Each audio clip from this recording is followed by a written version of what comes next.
வணக்கம். என்னோட பேரு தாமரை செல்வி. இன்னைக்கு நம்ம கேட்டுக்கிட்டு இருக்கிற படம் மனோகரா.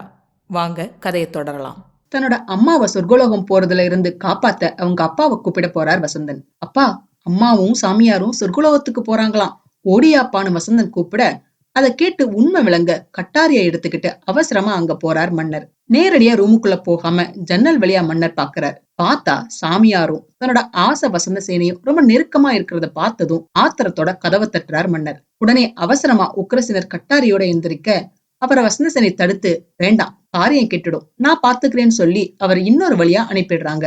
கதவை திறக்காம யாருதுன்னு வசந்தசேனை கேட்க, மன்னர் கோபத்துல அந்த கதவையே உடைச்சிட்டு உள்ள வர்றார். யாரு நான் கேக்குற, பாதகின்னு மன்னர் சொல்ல, பிரபு, என்ன நீங்க பாக்க கூடாதே, ஆண்டவனோட கட்டளையாச்சேன்னு வசந்தசேனை கடவுள் கிட்ட போக, மன்னர் கோவமா, எதிரி ஆண்டவன் கட்டளை, அர்த்த ராத்திரியில அம்சத்துளிகா மஞ்சத்துல அந்த ஆண்டி பயலோட ஆனந்த கேளிக்க நடத்துறதா ஆண்டவனோட கட்டளைன்னு ஆத்திரமா கேக்குறார் மன்னர். அதுக்கு கொஞ்சம் கூட அசராம, கண்ணால் கண்டதும் பொய், காதால் கேட்டதும் பொய், தீர விசாரிப்பதே மெய் மகாராஜன் வசந்தசேனை சொல்ல, சீ, நாடகம் ஆடாத, எங்க அந்த ஆண்டின்னு மன்னர் கேட்க, அவர் தியான லோகத்துல இருக்கிறார்னு வசந்தசேனை சொல்றாங்க. உத்தியான மோனத்திலா, ஊர்க்கெடுக்கும் பதரே, இனியும் இந்த புருஷோத்தமனை ஏமாத்த முடியாது, துரோகின்னு கோவத்தோட வசந்தசேனையை நெருங்க, மாலினி அங்க வந்து மகாராஜா கிட்ட, மகாராஜா அமைதியா ஆலோசனை செய்யுங்க, அம்மாவை பழி கூறாதீங்க, அம்மா உத்தமின்னு கூப்பாடு போடுறாங்க. உடனே ஆத்திரத்தோட மாலினிய பார்த்து, உத்தமிக்கு லட்சணம் சொல்ல வந்துட்டா, உண்ட வீட்டுக்கு ரெண்டகம் செய்யற துரோக வடிவமே, ஒன்னால வந்தது தாண்டி இவ்வளவும், உயிர் விட போகிறா, உடனே வந்து காப்பாற்றுங்கன்னு அலறின. உத்தமர் சத்தியசீலருக்கும் பத்தினி பத்மாவதிக்கும் களங்கம் கற்பித்த, அப்ப எல்லாம் தெரியாதுடி நீ இந்த திருடியோட கண்ணக்கோள்னு கோபத்தோட கொந்தளிக்கிறார் மன்னர். பயத்துல மாலினி நடுங்க, உண்மைய சொல், நீயும் இந்த நாசக்காரியும் என்னை ஏமாத்தி வாழ்ந்தது உண்மைதான, சொல்லு சொல்லுன்னு மாலினியோட கழுத்து நெரிக்கிறார் மன்னர். உடனே வசந்தசேனை அதிகாரமா, அவளை ஒண்ணும் செய்யாதீங்க, நானே சொல்றேன், கணவனுக்கு விஷம் வச்சு கொன்னேன், களங்கமற்ற பத்மாவதி கற்பிழந்தாள்னு கதை கட்டினேன். என்னடா இவ உண்மையெல்லாம் சொல்றான்னு யோசிக்கிறீங்களா? இதையெல்லாம் உங்ககிட்ட சொல்றது மன்னிப்பு கேட்கறதுக்காக இல்ல, இனிமேல உங்களால என்ன ஒண்ணும் செய்ய முடியாதுங்கிற மன தைரியத்தாள்னு வசந்தசேனை சொல்ல, மோசக்காரின்னு வசந்தசேனையை மன்னர் நெருங்க, கொஞ்சம் கூட அசையாம மன்னரை பார்த்து, மோசக்காரி நானா?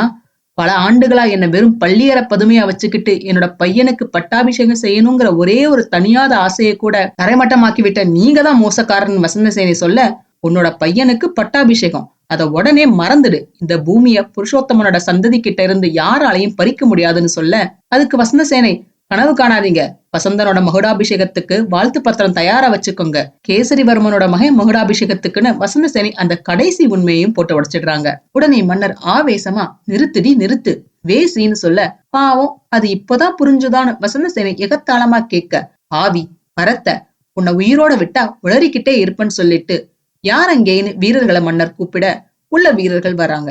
அந்த வீரர்கள் கிட்ட பிடியுங்க இவளை மன்னர் ஆணையிட, அந்த வீரர்கள் அசையாம அப்படியே சில மாதிரி நிக்கிறாங்க. அதை பார்த்த மன்னருக்கு பயங்கர அதிர்ச்சி. அதை பார்த்த வசந்தசேனை நக்கலா சிரிச்சிட்டு, அது நடக்காது, உங்களோட அதிகாரம் முடிஞ்சு போயிடுச்சு, இவங்க என்னோட வீரர்கள்னு சொல்ல, அங்க மனோகரன் அட்சயன் கெட்டப்ல உள்ள வர்றார். அட்சயா, இவனை கைது செய்யணும் வசந்தசேனை சொல்ல, அங்க இருந்த வீரர்கள் வாளோட மன்னரை சூழ, மனோகரனுக்கு பயங்கர அதிர்ச்சி. ஆனா அவரால் ஒண்ணும் பண்ண முடியாத நிலையில அப்படியே நிக்கிறார். என்னையா கைது செய்ய சொல்றேன்னு மன்னர் கோவமா கேட்க, ஆமா, உங்களைதான் கைது செய்ய சொல்றேன், அதுவும் இந்த கடைசி ராஜ உடையோடன்னு வசந்தசேனை சொல்லிட்டு மரம் மாதிரி நிக்கிற அட்சயனை பார்த்து, அட்சயா ஏன் நிக்கிற, நடக்கட்டும்னு சொல்ல, வசந்தசேனைய ஒரு மாதிரி மனோகரன் முறைக்க, ஒரு வீரன் மன்னரை கைது செய்ய மனோகரன் முன்னாடி விலங்கு நீட்டுறார். மனசுல கோபமும் வருத்தமும் இருந்தாலும் அதை காட்டாம அவரோட அப்பா கையில அவரே விளங்க மாற்றார் மனோகரன். தன்னோட நிலையை எண்ணி மனம் வெம்ப, மகாராஜா, புருஷோத்தமா, ஒரு முதுகு காட்ட தெரியாத உன்னோட பரம்பரையோட புகழ மண்ணோட மண்ணாக்கிட்ட, வாளேந்திய உன்னோட கையில வஞ்சகி பூட்டிட விளங்கா, ஏ வீரபூமியே, என்ன மன்னிக்க மாட்டாயான்னு தன்னைத்தானே நொந்தபடி மன்னர் போறார். சிறையில மன்னர் அடைக்கப்பட மத்த வீரர்கள் எல்லாரும் அங்க இருந்து போயிடுறாங்க. ஆனா அட்சயன் மட்டும் போகாம அங்கே நிக்கிறார். மன்னரை பார்த்து, சிரமசைத்தால் கப்பமுடன் சிற்றரசர் தலை வணங்குவர், சேனை தளபதிகள் சீறி எழுவர், அந்த செங்கோல் சிங்கத்தின் வீரம் இன்று சிறை கம்பிகளுக்குள் அடங்கி விட்டதுன்னு சொல்றார் மனோகரன். அதை கேட்ட மன்னர், அட கோழைகளே, ராஜ விசுவாசம் உள்ள ஒரு வீரன் கூடவா கிடையாதுன்னு கேட்க, அதுக்கு மனோகரன், இருக்கிறார்கள், அத்தனை பேரும் சிறைச்சாலையில், ரத்த செலவே இல்லாமல் கத்தி முழக்கமே கேட்காமல் வெற்றி முரசு கொட்டியிருக்கிறார் எங்கள் வேந்தர்னு சொல்றார் மனோகரன்.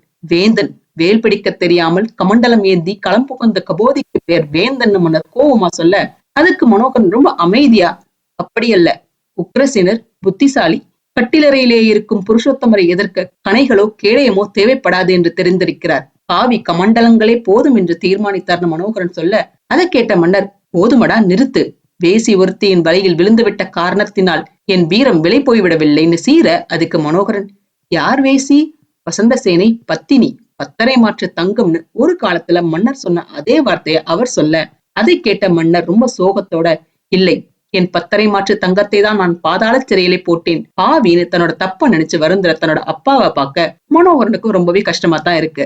பத்மாவதி, நீதான் 10.5 மாற்று தங்கம், உன்னை பழி கூறிய பாதகனுக்கு சரியான பரிசு கிடைத்து விட்டதுன்னு வேதனையில அழுகிறார் மன்னர். மறிய பயனில்லை, இனிமேல் நாளை காலையில் வசந்தனுக்கு பட்டாபிஷேகம்னு சொல்லிட்டு அங்க இருந்து மனோகரன் நகர, வசந்தன் அந்த வஞ்சகியின் மகன், வக்கிர மூளைக்காரன், அவன் என் நாட்டின் காவலன்.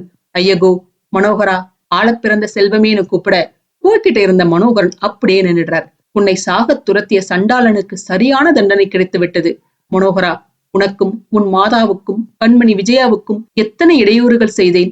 அதற்கெல்லாம் யாரிடம் மன்னிப்பு கேட்பேன்? நீ எங்கு இருக்கிறாய் மனோகரா? 1000 குற்றம் செய்திருந்தாலும் தந்தைக்கு ஆபத்து என்றால் தலை கொடுக்க ஓடி வருவாயே. உன்னிடம் யார் இந்த செய்தியை சொல்வார்கள்? மனோகரா, நீ எங்கே இருக்கிறாய் மனோகரான்னு அவர் கதறி புலம்ப, அதுக்கு மேல அவரோட அப்பாவோட கதறலை கேட்க முடியாம இங்கேதான் மனோகரன் பதில் சொல்ல அவசரமா திரும்பி பார்க்கிறார் மன்னர். மன்னர் கிட்ட மனோகரன் உண்மையை சொல்லிடுவாரா? சிறையில இருக்கிறவங்களை மனோகரன் எப்படி காப்பாத்துவார்? தெரிஞ்சுக்க அடுத்த பகுதிகளை தவறாம பாருங்க. இந்த பதிவு உங்களுக்கு பிடிச்சிருந்ததுன்னா லைக் பண்ணுங்க, ஷேர் பண்ணுங்க, சப்ஸ்கிரைப் பண்ணுங்க. நான் போடுற வீடியோஸ் உடனுக்குடன் உங்களுக்கு தெரிஞ்சுக்கிறதுக்காக நோட்டிபிகேஷன் பெல்லையும் கிளிக் பண்ணுங்க. என்னங்க, கதை சுவாரஸ்யமா போய்கிட்டு இருக்கா? மிச்ச கதையை அடுத்து வரும் பதிவுகள்ல கேட்கலாம். நன்றி, வணக்கம்.